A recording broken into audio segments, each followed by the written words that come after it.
नमस्कार, मैं जोगेंद्र कथुरिया, बेबाक तीखे बोल चैनल आज चर्चा कर रहा है बड़ौदा उपचुनाव में सरगर्मियां तेज हो चुकी हैं।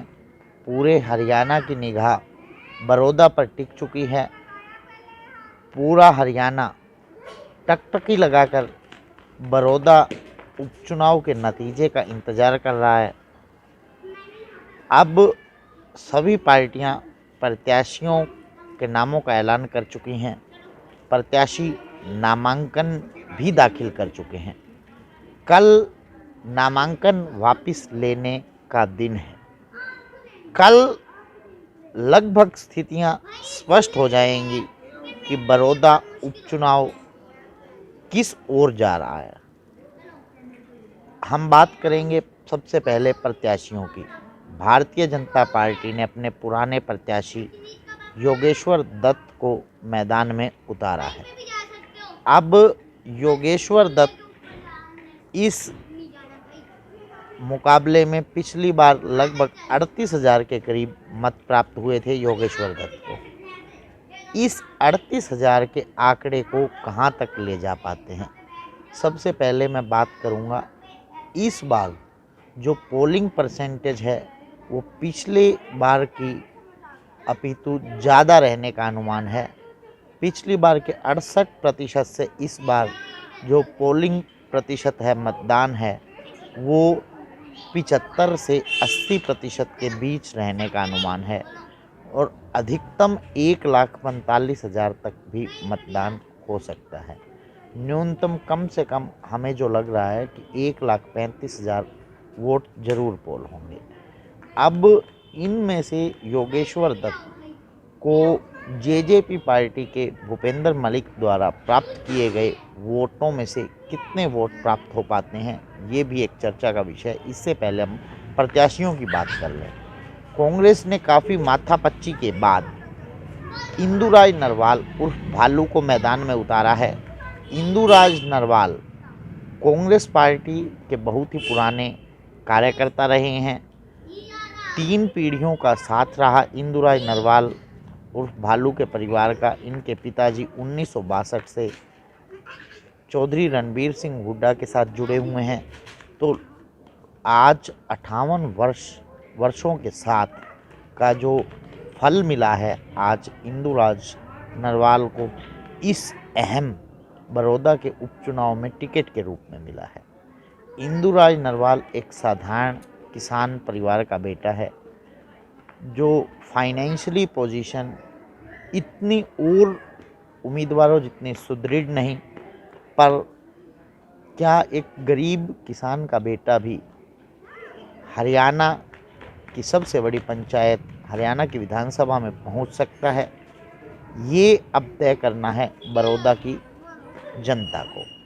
अब हम बात करेंगे आईएनएलडी ने भी अपने पुराने घोड़े जोगेंद्र मलिक पर दांव खेला है। जोगेंद्र मलिक को पिछली बार लगभग 3200 के करीब मत प्राप्त हुए थे। वो अपने इस 3200 के आंकड़े को कहां तक पहुंचा पाते हैं, पर इनेलो किसी बाहरी प्रत्याशी को भी अपना उम्मीदवार बनाना चाहती थी, पर ये नहीं हो पाया। कपूर सिंह नरवाल, भूपेंद्र मलिक, सभी पर डोरे डाले गए, पर अंततः इन्होंने अपने ही प्रत्याशी यहाँ पर जोगेंद्र मलिक को उतारा। ईशापुर खेड़ी गांव से संबंध रखते हैं। अब मैं बात करूँगा जो एक डिसाइडिंग फैक्टर ट्रम्प कार्ड रहने वाला है, हुक्म का पत्ता रहने वाले हैं यहाँ पर कपूर सिंह नरवाल। भारतीय जनता पार्टी में थे, टिकट की चर्चाएं कांग्रेस से थी, पर दोनों नाव में सवार होने से निराशा हाथ लगी और जो विश्वास नहीं जमा पाए किसी भी पार्टी में, अंततः बलराज कुंडू के सहयोग से निर्दलीय पर्चा भरना पड़ा। अब जो इनेलो तो कहीं भी रेस में प्रतीत नहीं हो रही है। इनेलो का वोट बैंक बढ़ता है, कितना बढ़ता है, बस यही मैटर करता है। एक और राजकुमार सैनी, पूरे हरियाणा में इनकी चर्चाएं जोरों पर रहती हैं। राजकुमार सैनी ने अपने कवरिंग कैंडिडेट के तौर पर भी एक पर्चा भरवाया है। क्या कल राजकुमार सैनी अपना पर्चा उठाएंगे या अपने कवरिंग कैंडिडेट का पर्चा नामांकन वापस करवाएंगे, ये एक अहम बात देखने लायक होगी। यदि राजकुमार सैनी मजबूती से चुनाव लड़ते हैं तो जितने भी वोट बैंक का आघात होगा वो सीधा सीधा भारतीय जनता पार्टी के वोट बैंक पर होगा। यदि भारतीय जनता पार्टी के वोट बैंक में वो 5% का नुकसान कर देते हैं तो ये एक बहुत बड़ा डिसाइडिंग फैक्टर रह सकता है। यदि राजकुमार सैनी स्वयं इस बड़ौदा के मैदान में उतरते हैं तो आज की परिस्थिति के अनुसार 7 से 10 हज़ार के करीब मत प्राप्त होने की संभावना हमें प्रतीत होती है। अब हम बात कर रहे हैं इंदुराय नरवाल पर कांग्रेस ने दांव क्यों खेला। इंदुराय नरवाल एक तो बहुत ही पुराने वर्कर हैं, एक नरवाल खाप से संबंध रखते हैं। तो नरवाल खाप में यदि कपूर सिंह नरवाल अब निर्दलीय प्रत्याशी अंत तक बने रहते हैं, जिसकी संभावना कल बिल्कुल फाइनल हो जाएगा कि कपूर सिंह नरवाल का भविष्य क्या होगा बड़ौदा की इस राजनीति में।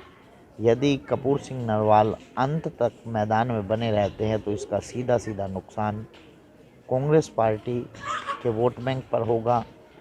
वो अधिकतम जितना भी वोट बैंक का आघात पहुंचाएंगे कांग्रेस को पहुंचाएंगे।